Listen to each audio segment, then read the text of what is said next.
Let's talk about Ninja Warrior France. I wasn't on YouTube when season 6 of this show came out, and I think that was for the better because I hated season 6.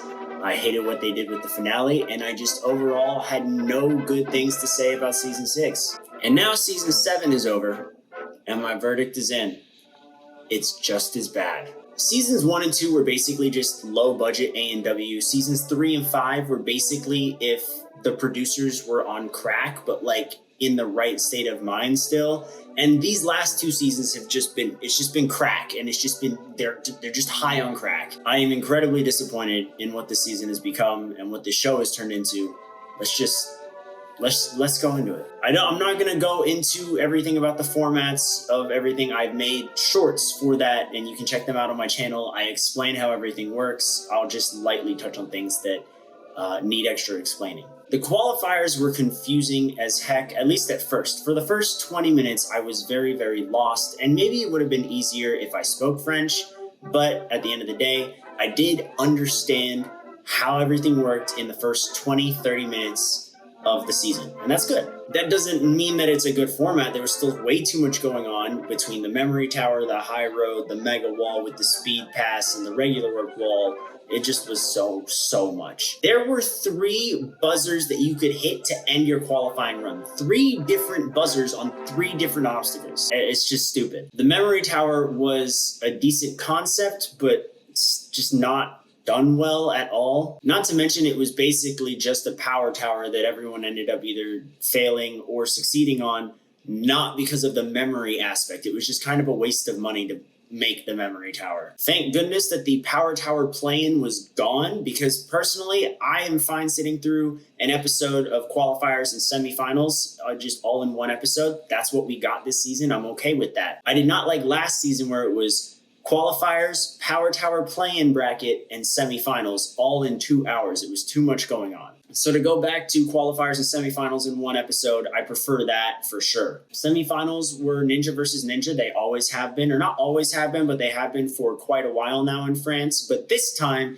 they actually had them racing side by side. For like 4 years, they had them running Ninja versus Ninja, but just one at a time. So the opponents could see what they had to do in order to win. And it doesn't make sense to me. They had them racing side by side. It's much better. But the big problem that I had with the qualifiers and semifinals was beyond the convoluted everything. It's more than the bad rules, the messy format, the lack of overall skill minus 20 different people out of the 200 they've invited. I don't think they invited 200, but it's like 100 something. And you only have a little group of people who are actually good. It is more than all of that. It is the fact that they treat this audience like they are stupid. I understand this format is confusingly bad and it's dumb because you in one episode have a modified power tower with memory rules, a mega wall with a speed pass, a warped wall that different mega wall rules, Ninja versus Ninja semifinals, the high road, a time limit on the first 2 obstacles of qualifiers. Jokers are still in there, modified safety passes. There's just so much going on. So I get it. You have to explain things once or twice. You don't have to explain it every single time someone approaches an obstacle. For example, every time someone made it to the memory tower because they had to approach the obstacle, the producers, editors, hosts, whatever, decided this is a great time to spend 20 extra seconds explaining for the 20th time in this episode how the memory tower works. And they did that every week. Every time someone made the memory tower, same thing for the mega wall, same thing for the spider walk in stage 2 of their finale. It was so repetitive. It was dumb. I felt like I was being belittled. Not to mention their editing was still terrible, and that doesn't help either. They do their standard fluff pieces. They're not as long as A&Ws, but they're still pretty lengthy. But then they'll do things where they'll show 2 or 3 profiles at once, and then they'll show them on screen at the same time, even if it's a qualifier course. So even if one person is running the course, they've got another person split screening like a video game. And you can see both of them, and the timer's there for both of them, and then it cuts to one person, you see their run, and it cuts back to the other person, and you see their run, and they rinse and repeat. I guarantee you they could have spaced out another 5 runs, or maybe not 5, but 4, 3 or 4. Because if you took out the times where they explained to us for the upteenth time what the rules were, you save yourself 10 to 15 minutes in each episode. I counted. And so I'm sitting here watching these French guys explain how the memory tower works for the 50th time in the season. And I'm just like, in the amount of time all of these have stacked up in a single episode, you could have shown an extra 3 people running the course without split screening them like you're playing a Halo campaign. And that is just qualifiers and semifinals. I don't even know where else to go from here. Oh, I hate safety passes. I like jokers a little more. I still don't like jokers, but at least jokers were kind of just a waste. So overall, I hated the qualifiers and semifinals, but I like them better than season 6's, which isn't saying much because that's like the bottom of the dang barrel. Let's talk about their Midoriyama, aka their 4 stages. This was some of the worst anything ninja I have ever seen. Stage 1 didn't have a time limit. Stage 1 was a qualifier. It was literally just a qualifier. You had to go the furthest, the fastest on stage 1 in order to lock your spot on stage 2. And if not, guess what they brought back in? The freaking power tower play-in that I hated last season. It really did screw over people, specifically Nicolas Serquant, who cleared stage 1, but didn't do it fast enough, so he had to do the power tower, and he lost the power tower race. Come on, man. The only good thing to come out of those races is the fact that we got a woman on stage 3 because of it. Was it entirely by default because of this format, literally guaranteeing that a woman would move on to stage 2? Yes. But was it cool to get a woman on stage 3? Yeah, I would say so. But let's talk about Ilion Sharif. Ilion Sharif is comparable to Jeff Britton. He won last year, but he didn't win because someone was faster. So he beat all 4 stages, didn't get the money. He is looking in real prime position this season. He has a joker, which meant he could redo whatever obstacle he failed on. And on stage 1, he fails up for grabs. And everyone's like, okay, well, he can redo it. He goes and he fails up for grabs again. Twice. In the span of like 5 minutes, this dude goes down on up for grabs on stage 1. He's done. But no, he gets thrown into the power tower bracket and he's in the play-in. He's racing his opponent. And as he's swinging on the rope to one of the parts of the power tower, he hits his opponent, like not intentionally, but he swings into his opponent. The opponent goes flying away from the ladder. It's the ladder of like cliffhanger ledges. He flies away from that. Ilion takes a massive lead and makes it to the final stage after that. We're talking this format basically sent 2 people, actually, because Clement Dumois also made it. This format sent 2 people to the final stage. 3, Antoine Gravier as well. Out of the 5 people who made the final stage this season, 3 of them failed stage 1 and just got a massive bailout through the power tower and a stupidly easy stage 2. Stage 2 was normal. Stage 2 was exactly what you would get. You know, it had a time limit and everything.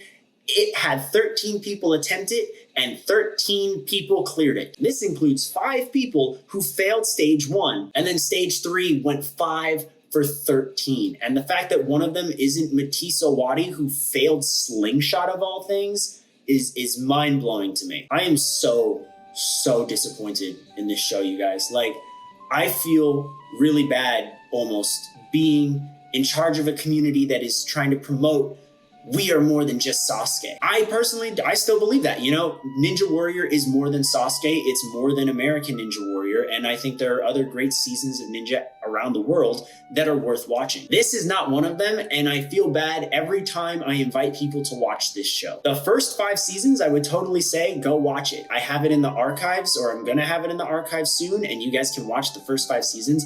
They are good seasons. Season 6 and 7 is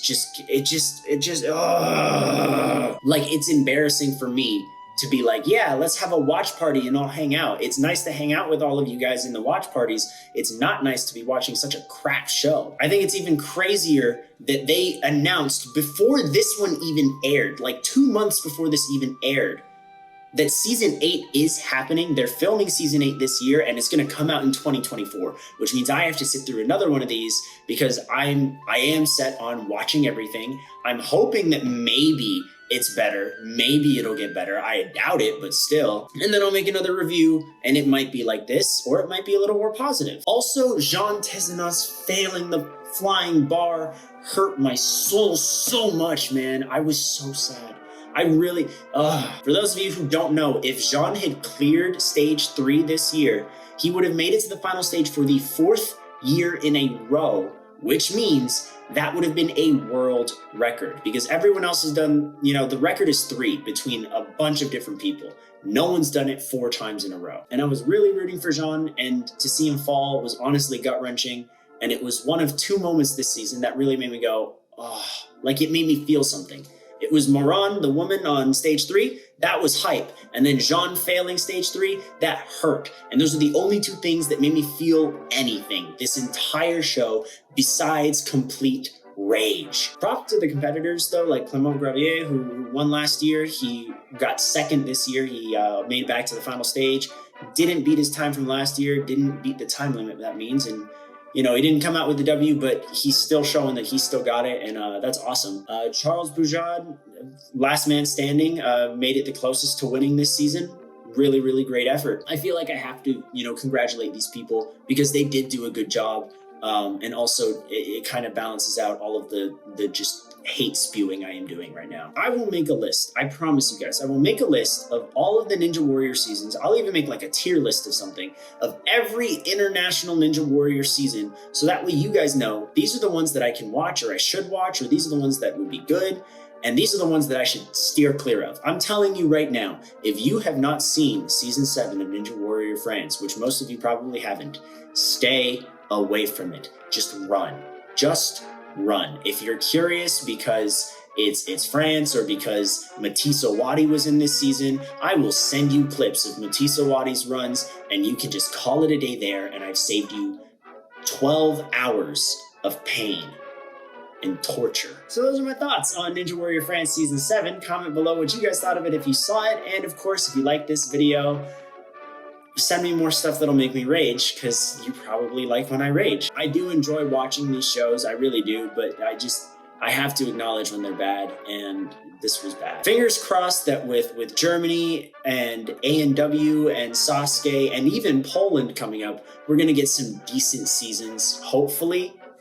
But this was not the greatest start to 2023 for Ninja Warrior. And by not the greatest start, I mean arguably it cannot get much worse than this. That's all I got for you guys. I will see you next time. Be sure to subscribe.